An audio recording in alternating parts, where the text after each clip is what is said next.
فالمثلث زوجين الرتق زائد ذرة النار ده شبه من ذكر الأسد السبع الأكبر السبعين. ربنا سبحانه وتعالى خد منها بمقياس ذرة نار السبعين نواة السبع الأكبر زائد زوجين رتق أدت إلى 7 ونحن في المنتصف. ب7 برضه 7 أيام حتى نعي القرآن اللي هيقرأ التواريخ والأسماء اللي لما نيجي. فعندما يسألوك عن المثلث قول لهم كان بخير قبل ما يجي بني آدم، كان بيعمل في السبط بقانون الديمومة القائمة على الدفع الذاتي،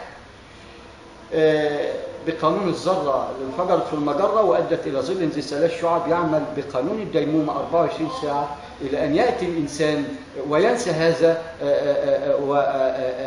وينسى التسبيح.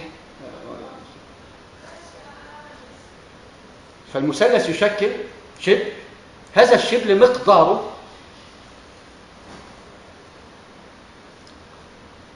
عندما قال الله سبحانه وتعالى والشمس والقمر ذكر النجم والشجر،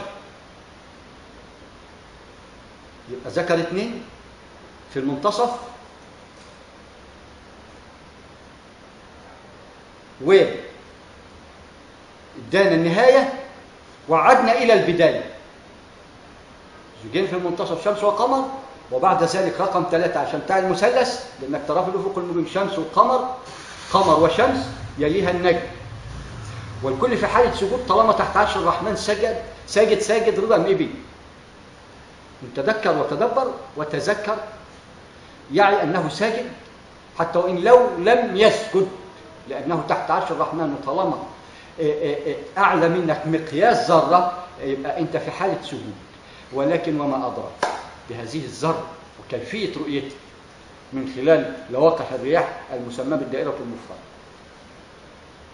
إلى أن تبقى مخلقة غير مخلقة عشان نستنشق، ومخلقة بتبدأ بدرجات، ونحن على هذه الدرجات وهذه الأمم اللي أمثلنا نحن بمقياسها. ولكن فينا من لا يصل إلى لواقح الرياح اللي بنستنشقها ملك عظيم وهو شهر غلوه شهر عشان تعي الميمنة والميسرة، يبقى هذا 4 إلى أن تعي فوقك وتحتك يساوي 6 نشر.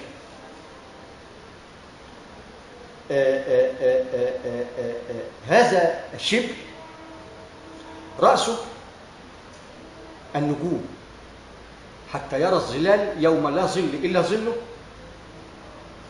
ينتهي بمقياس الذرة الآدمية إلى أن تمشي كده تلاقي ظل. الظل ده لو ما كانش ربنا خلقه ما كانش هو، يبقى هذا الظل وصاحبه ملك لخالق الظلال لأنها ملكه. يبقى في فرق بين المخلوق والخالق، لكن نعرف الكيفية حتى من خلال الكيفية ننفذ من خلال المثلث، ولا تعي الكيفية القائمة على ذات الشيء إلا من خلال المثلث لأنه مقياس.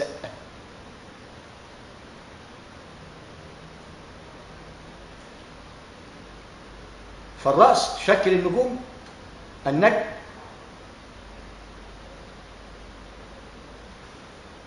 والقلب يشكل الشمس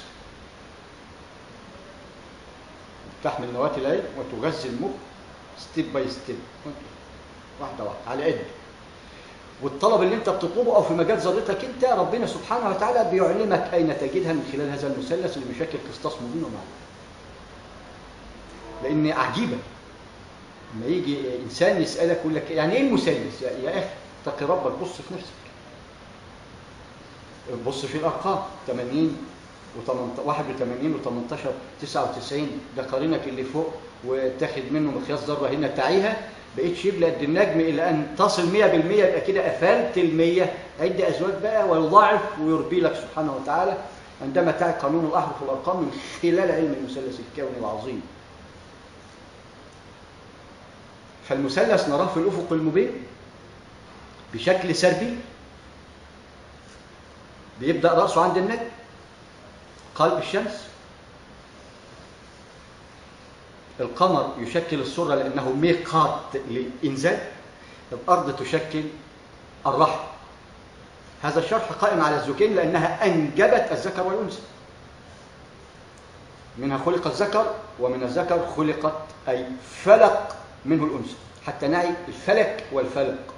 الفلك كل ما يسبح في ملكه، فلق عندما ترى كل ظل بظله، وكل ظل فينا مقياس ذرة وينشق زوجين نواة أدت إلى عنصر مشعل.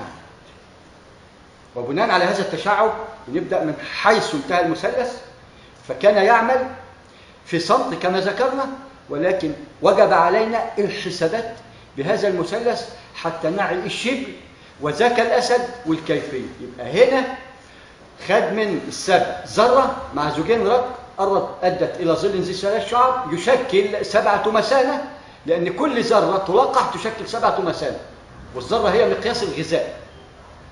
فهنا عندما نعي هذا السبع ومفتاح المثلث زوجين الرق ذات ذرة النار على السماء الأولى أدت إلى انفجار، أي انفوها، أدت إلى تكامل 7 فوق 7 طباقة، وكل سماء نسبة وتناسب، حاجة عظيمة لمن يتدبر بالكيفية. يلاقينا في مخه وبنجوب داخل أحشائه ولا يتكلم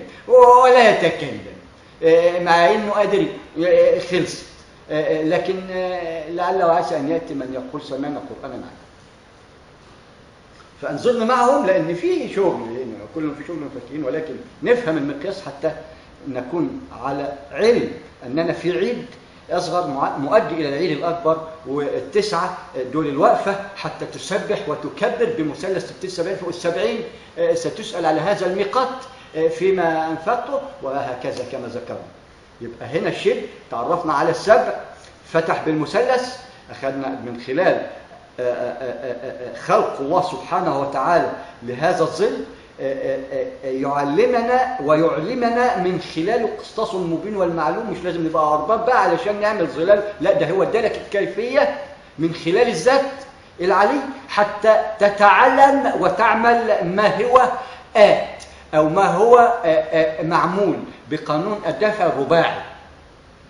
لما ندخل مجال الهندسة بنرى أن نواة الذرة قائمة على 3، وال4 رقم 4 يؤدي إلى شفط ضغط حريق فرقعة.